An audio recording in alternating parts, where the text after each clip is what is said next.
नमस्कार प्रेक्षक हो, आचार्य 90 FM मध्ये मी तेजस्विनी आपलं मनपूर्वक स्वागत करते. वाचू आनंदे सदरात आपण सगळ्या मान्यवरांना बोलवलेलं आहे आणि मला वाटतं बरेचसे आपला मित्रपरिवार फार मोठा आहे. बरेचसे आपले प्रेक्षक, आपले श्रोते या सगळ्यांना ओळखत असतील. शून्य बघितलेला माणूस हे नवीन कोरं करकरीत पुस्तक आणि याचं अनावरण म्हणजे पुस्तक प्रकाशन सोहळा येत्या 5 नोव्हेंबरला रवींद्र नाट्य मंदिर दादर इथे संपन्न होणार आहे. आणि त्यानिमित्त या सगळ्या पाहुण्यांना म्हणजे घरचीच मंडळी आहेत खरं तर, पण तरी आज आपण पाहुणे म्हणूया स्टुडिओत आल्यामुळे, तर त्यांना आपण आमंत्रित केलेलं आहे. शेफ माझ्यासोबत आहे, शेफ तुषार प्रीती देशमुख. नमस्कार. आणि जयश्री देसाई लेखिका या पुस्तकाच्या, तुमचंही मनपूर्वक स्वागत. आणि अभिजित जोशी दादर फॅमिली स्टोर्सचे मालक आपल्या सोबत आहेत. तर तुम्हा सगळ्यांचं मनपूर्वक स्वागत करते. आणि अर्थातच पुस्तक प्रकाशनाची उत्सुकता तर आहेच, पण थोडं पडद्यामागची गोष्ट असं आपण म्हणूया, तर पुस्तकामागची गोष्ट आम्हाला आज थोडी जाणून घ्यायची आहे. तर अर्थातच तुषार दादापासून सुरुवात करते. तुषार दादा, पुस्तक लिहावं, कारण आज आपण पाहतो सगळं डिजिटलायझेशनचा युग आहे, मुलाची फार कमी वाचनाकडे वळतात. तरी सुद्धा आपण मगाशी जयश्रीताई आणि मी बोलत होतो की 40 नंतरची जी पिढी आहे ती सगळी पुस्तकामध्ये किंवा दिवाळी अंकांचा आस्वाद घेते, पण तरुणांपर्यंत हे पुस्तक पोहोचण्यासाठी पुस्तक माध्यम हे का निवडलंस, त्याविषयी थोडंसं. मुळात मला माझ्या आयुष्यावरती पुस्तक हे माझ्या 35व्या वर्षात तयार करायचं होतं. आणि माझा हाच विश्वास होता की पुस्तक का असलं पाहिजे. तर मी जेव्हा लहान वयामध्ये कोणतरी एखादं इन्स्पिरेशन मॉडेल माझ्या समोर ठेवायचो, तेव्हा त्यांच्याबद्दलच्या स्टोरीज आपण ऐकतो. जेव्हा ती कहाणी ऐकतो तेव्हा आपण काय म्हणतो की वयाच्या 60 नंतर आपण त्यांच्याबद्दल ऐकतो आणि मग असं वाटतं की अरे यांनी लहान वयात काय केलं असेल, त्यांनी त्या वयात का नाही पुस्तक काढलं. तर माझा मुळात विचार असा होता की लहानपणापासून माझ्यावरती आलेले आघात आणि त्यानंतर जेव्हा मी माझा व्यवसाय चालू केला आणि पहिला जो मला उद्योगश्री अवॉर्ड मिळाला तो खूप मानाचा होता. आणि तो मला माझा आणि मित्र योगेश म्हात्रे आम्हाला दोघांना जेव्हा मिळाला तेव्हा आम्ही बसलेल्या खुर्चीपासनं तो अवॉर्ड घेताना पर्यंतचा प्रवास हे आमच्या डोळ्यातले अश्रू होते. आणि त्या क्षणाला मी ठरवलं होतं की माझ्या आयुष्यावर पुस्तक का यावं, कारण नवीन पिढीला काही झालं तरी ते डिप्रेशन मध्ये जातात. So what is the exactly meaning of depression.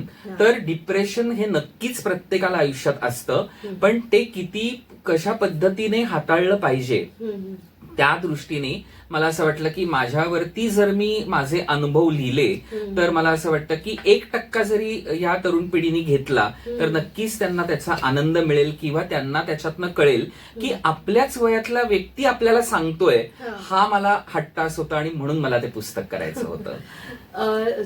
तुषार दादा, तू शेफ म्हणून प्रसिद्ध आहेसच, आणि कसं शेफ म्हणून जरी प्रसिद्ध असलास म्हणजे एक आपण लेवल अचीव केलेली असली तरी सुद्धा प्रत्येक घराघरातला माणूस असं तुझी ओळख आहे, कारण तू प्रत्येक माणसाला जोडत गेलेला आहेस. आतापर्यंत जर तुझा करिअर ग्राफ पाहिला तर म्हणजे करिअर ग्राफ म्हणजे करिअर एका बाजूला, पण माणसं जोडण्याची ही जी कला आहे ती म्हणजे पाककलेसारखीच आहे. म्हणजे आपल्या ताटात जसे सगळे कोशिंबिरीपासनं अगदी वरण भात तूप लोणचं सगळं असतं, तसे सगळे गुण तुझ्या स्वभावामध्ये आहेत. आणि मला वाटतं त्याचंच रूपांतर या पुस्तकामध्ये झालेलं आहे. आता लेखिकेकडे थोडंसं वळते, तुझ्याकडे मी येणार आहे. हो, पण तुला गंमत सांगू का, तू आता ह्याचा उल्लेख केला म्हणून सांगतो. मी त्या ताटामधला फक्त भात आहे, भाताची मूद आहे. जेव्हा त्या भाताच्या मुदीवरती वरण पडतं तेव्हा त्याला रंगरूप येतं आणि जेव्हा त्याच्यावर तुपाची धार येते तेव्हा त्याला स्वाद येतो. आणि म्हणूनच मला असं वाटतं की आता जे सगळे आहेत आणि जे प्रेक्षक आहेत ते वरण आणि तीच तुपाची धार आहे म्हणून मला अर्थ आहे असं मला वाटतं. खूप छान.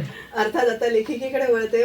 जयश्रीताई, तुम्ही बरीच वर्ष म्हणजे पत्रकारिता केलेली आहे आणि मैत्रेयचं संपादन तुम्ही केलेलं आहे आणि बरीचशी म्हणजे मला मगाशी बोलताना त्यांनी सांगितलं की 20 पुस्तकं झालेली आहेत आणि 21वं हे पुस्तक आहे.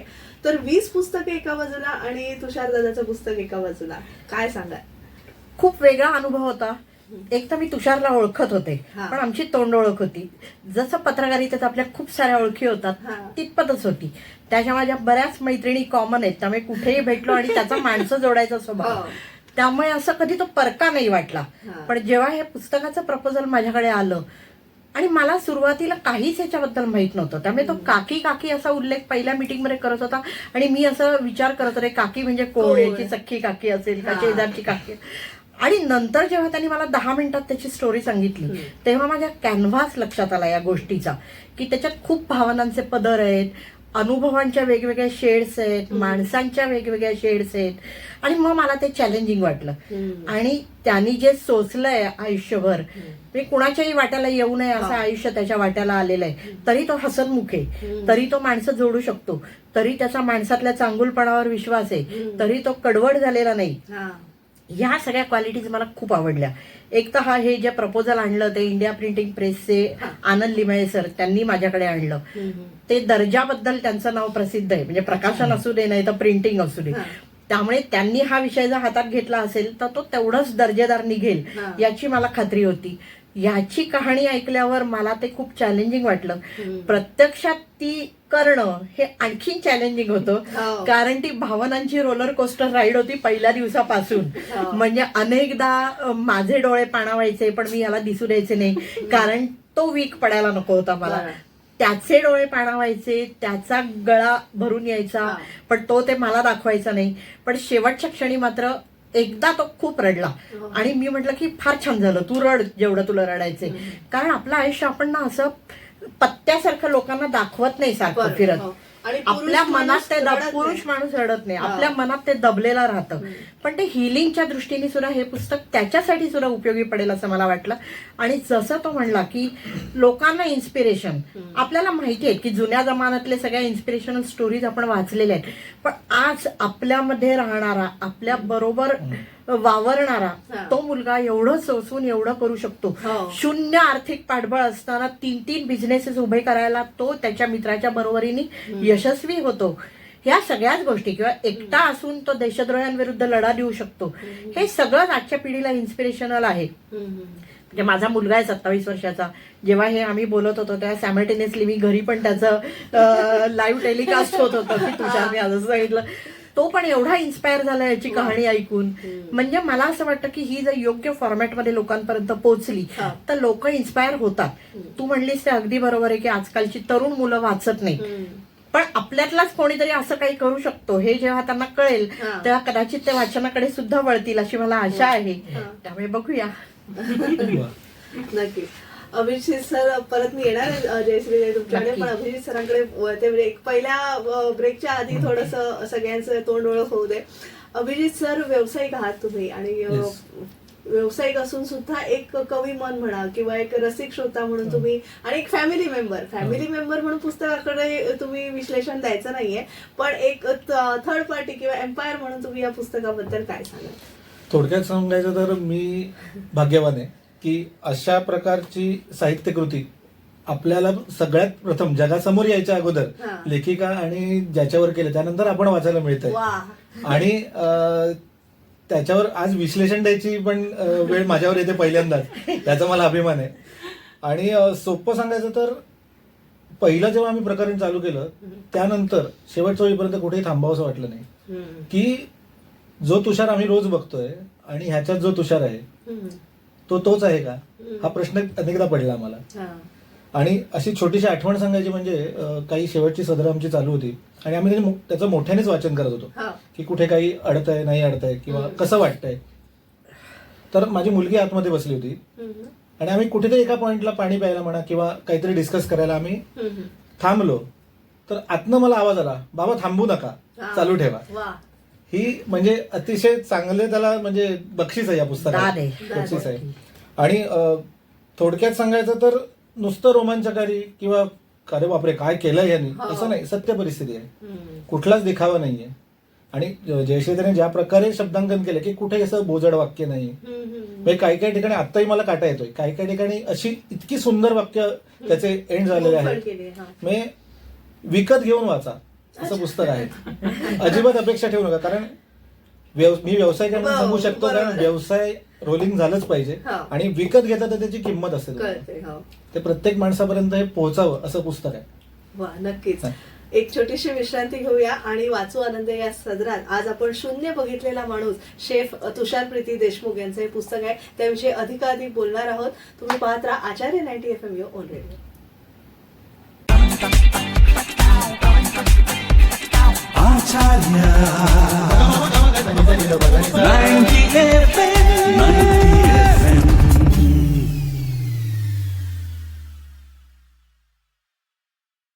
विश्रांतीनंतर तुम्हा सगळ्यांचं पुन्हा एकदा स्वागत. तुम्ही ऐकत आहात आचार्य 90 FM युअर ओन रेडिओ. आणि आज आपण वासू आनंदे या सदरामध्ये नवीन येऊ घातलेल्या पुस्तकाविषयी चर्चा करतोय. शून्य बघितलेला माणूस या पुस्तकाचा प्रकाशन सोहळा येत्या 5 नोव्हेंबरला सकाळी 11 ते 2 या वेळेमध्ये रवींद्र नाट्य मंदिर दादर इथे संपन्न होणार आहे. आणि या शून्य बघितलेला माणूस कोण आहे तर डॉक्टर म्हणजे शेफ तुषार प्रीती देशमुख हे स्वतः आहेत. आणि त्याच्या पुस्तकाच्या लेखिका आहेत जयश्री देसाई आणि आपल्या सोबत आहेत अभिजित जोशी वाचक म्हणून. तर आता परत लेखिकेकडे वळते की बरीचशी म्हणजे जसा जर जो त्यांचा जीवनाचा जर प्रवास पाहिला तर त्यात बरीच प्रकरणं आहेत. आणि प्रकरणं म्हणणार नाही प्रकरणं आपण वेगळ्या अर्थाने प्रकरणं नाही, पण आपण सदरा आहेत बरीच. तर ते कसे तुम्ही म्हणजे कसा त्याचा धांडोळा घेतलेला आहे त्याविषयी थोडस. मला असं वाटतं की तुषारचं जे आयुष्य आहे ना ते 2 आयांच्या मध्ये तोललं गेलेलं आहे. एक त्याची आई आणि देवकी त्याची आणि दुसरी यशोदामाई.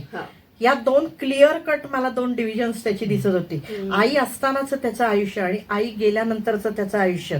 आई असताना लाडाकोडात वाढलं, आईचे लाड होते, पण घरची परिस्थिती विपरीत होती त्यामुळे त्या काळात त्याला नको ते अनुभव सगळे घ्यावे लागले.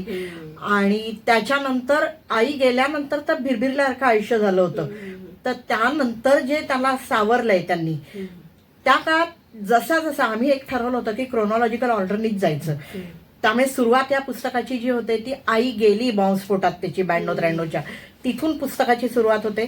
पुस्तकाचा जो एंड होतो तो काकी म्हणजे त्याची यशोदामाई ती जेव्हा गेल्या तिथे हे होते. आता ह्याच्या पुढे त्याचं आयुष्य चालणार नाही का, चालेल, तो खूप भराऱ्या पण घेईल पुढे. पण मुळात त्या काळात जे ग्राउंडिंग लागतं आपल्याला ते जे मी म्हटलं की तो कडवट नाही झाला किंवा तो हे नाही झाला, हे कदाचित काकींचे संस्कार आहेत. त्या जर नसत्या लाभल्या तर तो कदाचित झाला असता. म्हणून त्याची सुरुवात जी अशी झाली. परत त्याची आई खूप धडाडीची होती, सख्खी आई त्याची जन्मरात्री. तर ती कुठून आलं आईमध्ये, तर म्हणून आम्ही आईच्या बॅकग्राऊंड पासून अशी सुरुवात केली. मग आईचे वडील कोयना डॅमला हे होते, नेहरूंनी त्यांना कौतुक केलं होतं, पंडित नेहरूंनी वगैरे, इथपासून ती सुरुवात झाली. आई धडाडीची होती, मदतीला धावून जात होती, राजकीय कामात होती ती, म्हणजे घरातली सगळी विपरीत परिस्थिती सांभाळून ती बाई एवढं सगळं करत होती. आणि एवढं करूनही तिच्या चेहऱ्यावरचं हसू मावळत नव्हतं. म्हणजे आपण हृदयी अमृत नयनी पाणी असं बायकांचं वर्णन करतो, सेम टू सेम त्याची आई होती तशी. पण आई गेली आणि 13 वर्षाचा एक मुलगा घर सावरायला उभा राहतो. त्याला असं वाटतं की आता हे घर मीच सावरलं पाहिजे. हे म्हणजे इमॅजिनच नाही करू शकत. म्हणजे मी म्हटलं माझाही मुलगा आहे, पण सकाळी तो मुलगा घरचं पाणी बिणी भरणं, दूध आणणं, फुलं आणणं, पूजा करणं, त्याच्यानंतर स्वयंपाक करणं, डबे हे करणं, वडिलांना पण डबा देणं, घरी आल्यावर आई करायची तसं संध्याकाळचं खाणं करणं, रात्रीचं जेवण करणं, हे सगळं तो मुलगा करतो. आणि विपरीत अनुभव येत असतानाही तो शिक्षण सोडत नाहीये त्याचं.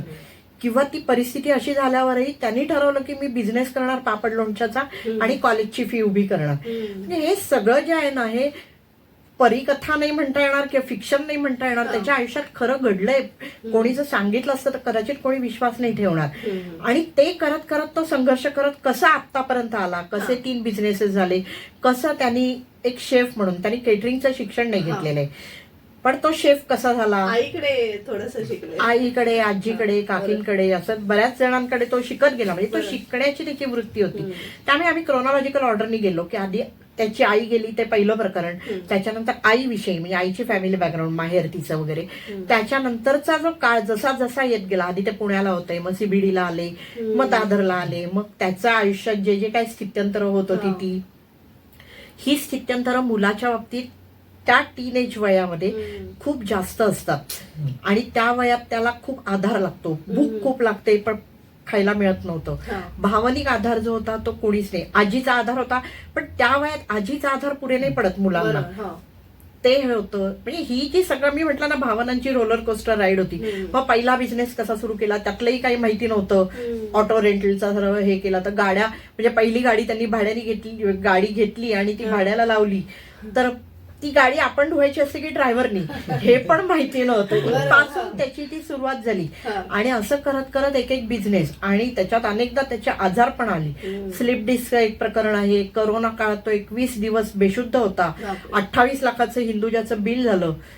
ते उभं करण्यासाठी त्याच्या ही जी फॉस्टर फॅमिली आहे, योगेश किंवा त्याची आई वगैरे यांनी काय काय केलं, गाड्या कशा विकल्या, घरं किती बदलली, हे सगळं जे आहे ना म्हणजे इन्स्पिरेशनल आहे असं मला वाटतं. आणि जे जे तो आईविषयी करू शकला नव्हता आणि ह्याला आम्ही ऑटोबायोग्राफिकल हे केलं, आत्मचरित्रात्मक लिहिलं. मुळात कल्पना अशी होती की मी याची कहाणी लिहायची, म्हणजे मी याचं चरित्र लिहायचं. पण ह्याची जी तगमग मला जाणवली ना की माझ्या भावांना बाकीच्यांना कळत नाही, ठीक आहे, माझ्या बाबांना पण का कळत नाहीये, हे जर तृतीय कोणीतरी लिहिलं ना तर ती तीव्रता नाही येणार त्याच्यात. माझं माझ्या बाबांना कळत नाहीये, ही जी त्या मुलाची तगमग आहे, जे त्याच्या मनातलं साचलेपण आहे, हे जर बाहेर यायला हवं असेल तर त्याला आत्मचरित्रात्मकच हे पाहिजे होतं असं मला वाटलं. म्हणून आम्ही ते केलं. आणि मग ते त्याचे वेगवेगळे प्रकरण, मग त्यांचं मेडिकल स्टोअर आहे, ऑटो रेंटल आहे, अशा सगळ्या ह्याच्यातनं शेफ म्हणून एक प्रकरण आहे. असं सगळं करत तो प्रवास पुढे जातो. आजारपण आहेत त्याची त्याच्यात आणि काकींचा शेवट तिथपर्यंत ते पुस्तक येतं. नक्कीच.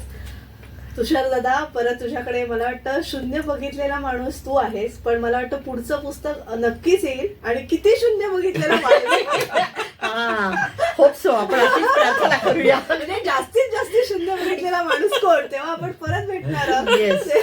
तर तुला कसं वाटतं पुस्तक वाचून, तुला सॅटिस्फाईड आहे की? हो, मला खूप आनंद वाटतो. ह्याचं कारणच असं आहे ना की 9 वर्षापूर्वी हे पुस्तक खरं तर माझं होणार होतं आणि ते काही गोष्टींनी नाही घडलं.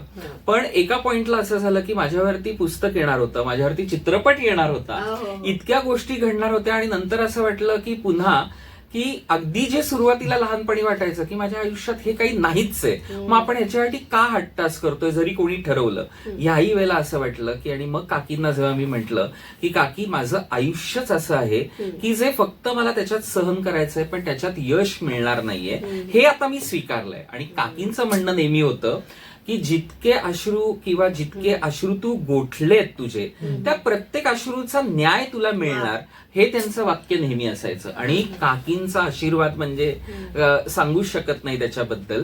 आणि त्यातून महत्वाची म्हणजे माझ्या मित्राची साथ. कारण योगेश म्हात्रे हा मित्र जर माझ्या आयुष्यात मला लाभलाच नसता तर मला असं वाटतं हे पुस्तकच घडू शकलं नसतं. त्यामुळे त्याच्याबद्दलचं घडू शकला नसतं. हो, म्हणजे मीच घडू शकलो नसतो. हो, म्हणजे हे खरं आहे की कारण ते वयच तसं होतं की आत्महत्येचे प्रयत्न, आणि मग त्याच्यामध्ये त्याची साथ नसती तर नक्कीच आज मी नसतो. पण या सगळ्यामध्ये जेव्हा 2020 ला आम्ही ठरवलं की ह्याच्या पुढे पुस्तक, चित्रपट, माझ्यावरती कोणती गोष्ट ही इथेच थांबली असं जेव्हा सांगितलं, तेव्हा काकींचं मला वाक्य आजही आठवतं, तू जेव्हा सगळं थांबवलंयस ना तेव्हा पुन्हा सगळं चालू होणार. म्हणजे त्यांना हा विश्वास होता की तुषारने एवढे शून्य बघितलेत आणि तो त्या शून्यातनं काहीतरी निर्माण करतोच किंवा निर्माण होतं, ही ताकद त्यांच्यामध्ये होती. आणि ह्या सगळ्यामध्ये काकींचा शेवटचा जे वर्ष होतं आजारपणाचं, तेव्हा मला आजही आठवतंय की 2025 डिसेंबरला त्या महिन्यामध्ये त्यांनी स्वतःहून जेव्हा हॉस्पिटलमध्ये असताना मला सांगितलं, तुषार आता ती वेळ आलीये जेव्हा तुझ्यावर पुस्तकही होणार आहे, तुझ्यावर राहिलेला चित्रपटही होणार आहे आणि तुझा राजकीय जो राहिलेला आहे तो प्रवेशही होणार आहे. ह्या 3 गोष्टींचा जो आशीर्वाद त्यांनी दिला, मला असं वाटतं ते गेल्यानंतर आज 7 महिन्यात पुस्तक येत आहे. त्यामुळे त्यांचे आशीर्वाद माझ्या पाठीशी काय आहेत. आणि आजही प्रत्येक फायनान्शियल आम्ही एवढ्या संकटांमधनं पुढे येत असताना योगेशनी दिलेली साथ कशी असते. त्यामुळे मला असं वाटतं की हे पुस्तक महत्वाचं ह्याचसाठी होतं की मला माझं आयुष्य उलगडायचं कारणच हे आहे की आत्ताच्या पिढीला आपण सांगितल्याशिवाय कळणार नाही. आणि मी जर देवाने माझ्यावर एवढी संकट आणली आहेत आणि त्या संकटांवरती मला ती व्यक्ती समोर निर्माण केली आहे, कारण असंख्य व्यक्ती माझ्या आयुष्यात आल्या की ज्यांनी मला अगदी म्हणतात ना की असं उचलून मला बाजूला ठेवलंय. त्यामुळे त्यांची साथ नसते तर मी आज नसतो.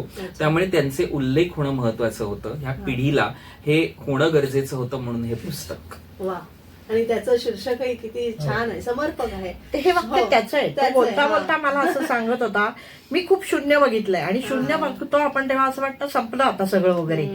तिथून त्याने ती भरारी घेतलीये म्हणून. आणि मी हे हेडिंग ह्याच्यासाठी ठेवलं की लोकांना पहिलं शून्य जर अनुभवाला आलं ना तर लोक खचतात. बरं. करोना काळात लोकांनी आत्महत्या केल्या, स्वतःच्याच घरात 4 भिंतीत असून आणि कामकाज चालू असून लोकांनी आत्महत्या केल्या. म्हणजे लोक नाही पचवू शकत ते शून्य, म्हणून ते शून्य बघितलेला माणूस.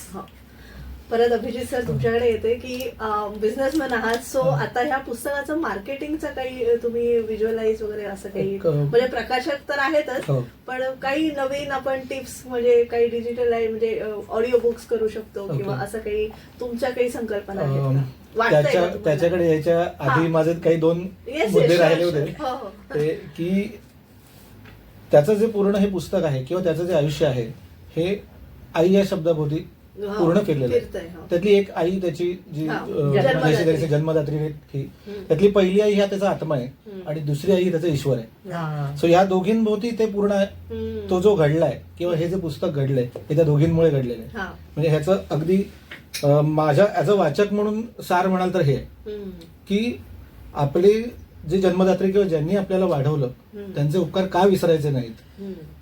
हे नक्की आजकालच्या, म्हणजे मी एवढा मोठा नाहीये वयाने, पण सांगू शकतो की आमच्या पिढीलाही हे प्रेरणादायी आहे की वाचावं. आणि ह्याचा मी परत परत उल्लेख करतोय की त्या दृष्टीने याचं शब्दांकन झालेलं आहे. म्हणजे आता मी काही मोठा वाचक नाहीये, अशी आत्मचरित्र किंवा साहसी कथा हे वाचन माझ्या आवडीच आहे. सो मी हे ठेवल्यानंतर मला असं वाटलं नाही की अरे आता मी पुस्तक आल्यानंतर वाचीन का, तर वाचेन मी, जरी मी पहिलं त्याचं वाचन केलेलं असलं तरी.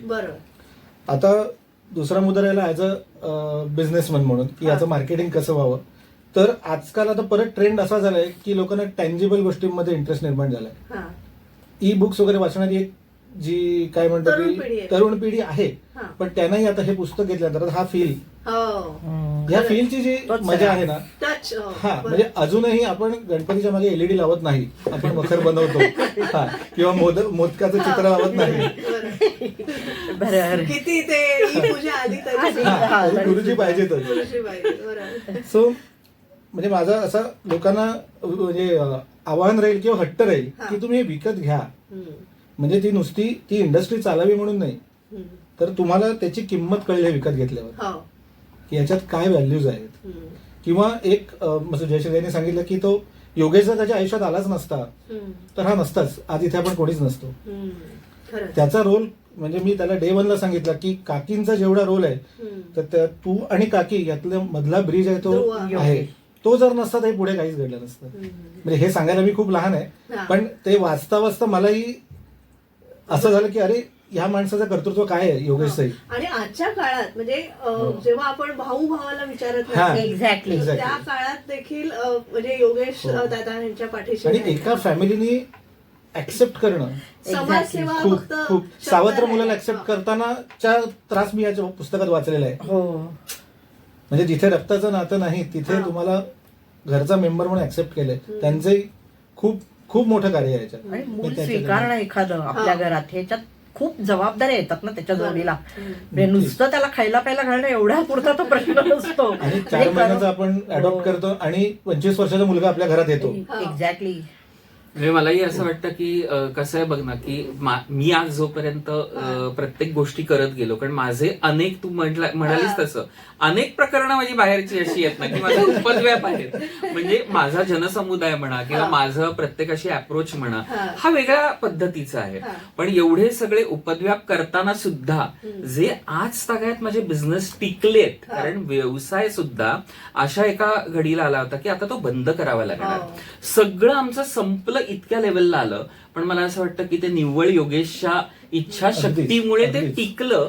आणि तो फक्त स्वतःचा विचार नाही त्यांनी केला. इथे असंही होऊ शकलं असतं की ठीक आहे आता तुषारला करोना झाला, आता त्यांनी त्याचं बघावं, असा त्यांनी कधीच विचार नाही केला. तर शेवटपर्यंत आज तो मला घेऊन बरोबर जातोय. ह्याच्यामध्ये मला असं वाटतं की ही मैत्री जी आहे ती पण आत्ताच्या तरुण पिढीला मैत्री या शब्दाचं महत्व हे कळणं गरजेचं आहे. बरोबर आहे. आणि ठीक आहे जेव्हा भावंड असतात तेव्हा ठीक आहे किंवा अडॉप्ट केलं ते सगळं झालं, पण जेव्हा तू सेलिब्रिटी झालास की शेफ तुषार प्रीती देशमुख हे जेव्हा सगळी पेपरमध्ये सगळ्या टेलिव्हिजन सगळ्या चॅनल्सवर आणि सेलिब्रिटी टॅग लागल्यावर माणसं म्हणजे कसं लगेच असूया निर्माण होते. म्हणजे सगळ्या आपल्या मित्रपरिवारामध्ये होते तर घरात राहणाऱ्या व्यक्तीबरोबर असं होऊ शकतं आणि एक नैसर्गिक स्वभाव आहे तो माणसाचा, तर ते सुद्धा त्यांनी अवॉइड केलं आणि अगदी फार प्रेम दिलं. हो म्हणजे तो कधी मला असं वाटत नाही की कोणत्या स्क्रीनवरती यायला तयार होतो किंवा माझ्याबद्दल कोणी बोला. म्हणजे हे पुस्तक करतानाचा मला मी जयश्रीताईला म्हटलं तर त्याचा विरोध होता आणि विरोध कोणत्या कारणासाठी, कारण त्याच्यात त्याचं नाव येणार होतं हे त्याला माहिती. म्हणजे हास्यास्पद गोष्ट काय आहे की आपलं नाव येतंय म्हणून एखादी गोष्ट आनंदी होते की अरे तुषार माझ्याबद्दल लिहिणार किंवा आता आणि त्याचं उलट असायचं किंवा काकींचं आमच्याबद्दल कुठे नको, कारण हे आम्ही मनापासून केलेलं आहे. हा जो काही एक पॉइंट आहे खूप महत्वाचा होता आणि तो आला पाहिजे. मेमनच्या विरोधात वगैरे यांनी जेव्हा हे केलं धमक्या घरापर्यंत येत होत्या, पण काकींनी म्हणजे त्या आजारी होत्या तरी सुद्धा त्यांनी त्याचं हे केलं नाही. यांच्या म्हणलं नाही ह्याच्या पाठीमागे उभं राहिलं पाहिजे, तू लढ. असं कोण हे करेल? कोणाचा कोण मुलगा आपल्या घरी येतोय त्याच्या पायी दहशतवाद्यांच्या धमक्या आपल्या घरापर्यंत येत आहे, कोणीही घाबरेल ना. पण त्यांनी डिसॉन नाही केलं त्या क्षणी. पण खूप पाठीशी ते कुटुंब खूप पाठीशी उभं राहिलं आणि वाचताना प्रत्येक ठिकाणी त्याचा प्रत्यय येतो की ह्याला कुठेतरी एकाही पॉइंटला काकींनी असेल काका असतील योगेश असेल त्यांनी कधी त्याला की तुझ्या तू बघ ना तुझं असं कधीच आम्ही तुला एवढी मदत केली आता तू तुझं पोट असं पण तापात त्याच्या डोक्यावर घडे घातलेले आहेत. करोनाच्या काळात त्या ह्याची ह्याला मांडीवर घेऊन झोपल्या होत्या, म्हणजे याचं डोकं मांडीवर ठेवलं. करोनाच्या काळात कोण कोणाला विचारत नव्हतं. म्हणजे मगाशी विषय झाला तसा तर पुढचं पुस्तक काढताना शून्य मागे टाकून पुढे गेलेला म्हणून असंच करायला लागेल. एकावर किती शून्य बघितलेलं. नक्कीच परत एक छोटीशी विश्रांती घेऊया आणि तिसऱ्या भागात पुन्हा भेटूया. आज आपण वाचू आनंदे सदरामध्ये शून्य बघितलेला माणूस हे डॉक्टर तुषार प्रीती देशमुख यांच्यावर नवीन पुस्तक प्रकाशित होणार आहे त्या संदर्भात भेटलेलं आहे. तुम्ही पाहत राहा आचार्य 90 FM on radio. Acharya 90 FM.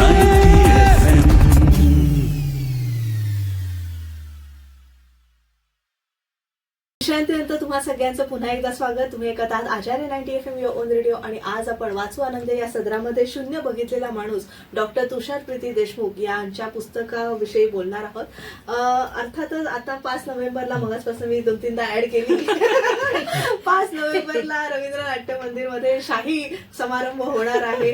पुस्तक प्रकाशन सोहळा रंगणार आहे. या पुस्तकाचा 11 ते 2 ही वेळ आहे आणि सगळ्यांना या चॅनलच्या माध्यमातून आम्ही सगळेच तुम्हाला आमंत्रित करतो आहोत तुषारची परमिशन घेऊन की तुम्ही नक्की खूप प्रमाणात या पुस्तकाला तर सगळ्यांनी सहकार्य करायचंच आहे आणि प्रकाशन सोहळ्याला नक्कीच तुमची उपस्थिती आम्हाला प्रार्थनीय आहे.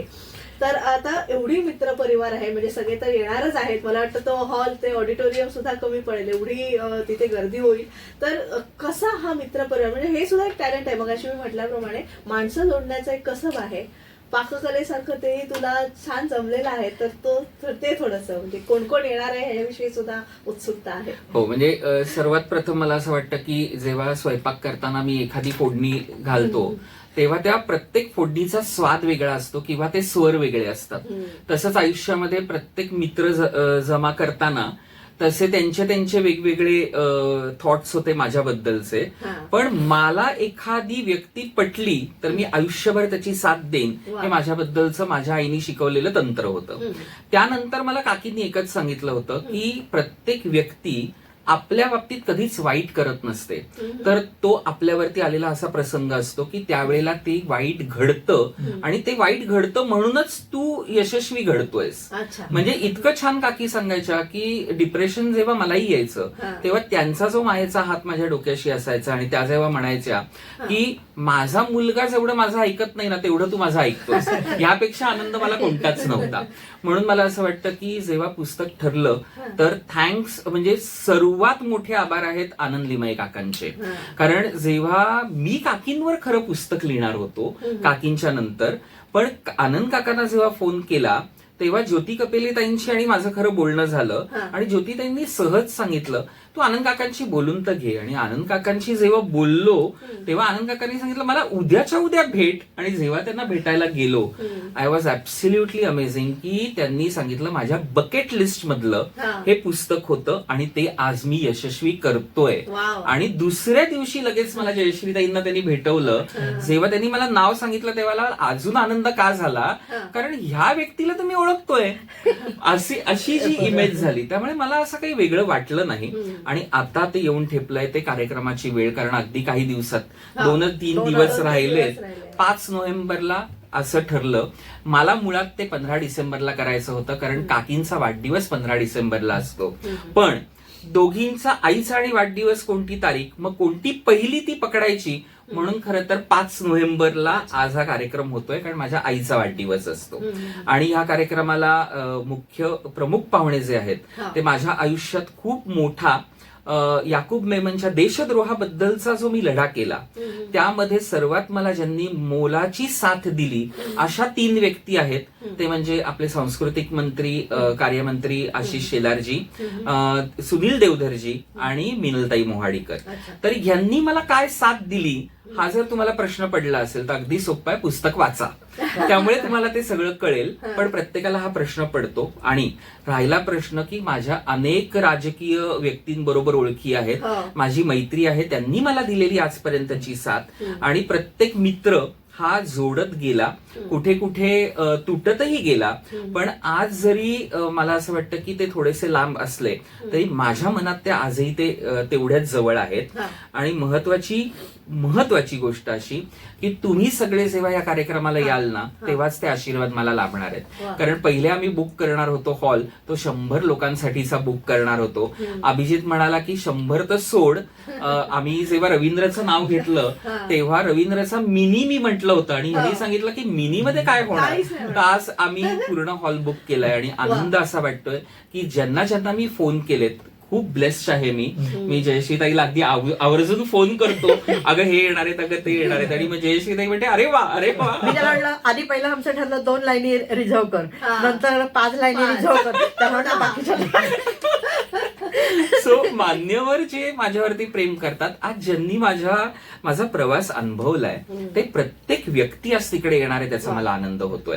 कारण व्यासपीठावरती असलेले हे दिग्गज आहेच पण प्रत्येक व्यक्ती जी येणार आहे त्या प्रत्येक व्यक्तीने माझ्या आयुष्यात खूप मोठा खारीचा वाटा उचललाय. आणि मला असं वाटतं की त्यांची साथ आहे म्हणून मी आहे. त्यामुळे त्यांचे आशीर्वाद मला मिळतील आणि ते कार्यक्रमाला येतील ह्याची मला 100% खात्री आहे. त्यामुळे तू म्हणालीस तसं की हॉल फुल होणार आहे ह्याची आम्हाला गॅरंटी आहे. आणि कारण रेंजच एवढी आहे राजकीय नेत्यांपासून ते सेलिब्रिटींपर्यंत आणि सगळ्या मैत्रिणी उद्योजक पण करायला हवा म्हणजे त्याच्यावरती पण एक किस्सा आहे की अनेकांना असं वाटतं की इतक्या बायकांच्या करण्यात हा कसा काय राहू शकतो. तेव्हा मी त्यांना एकच सांगतो मला वाटतं आदेश बांदेकरांनंतर होम मिनिस्टर तुषार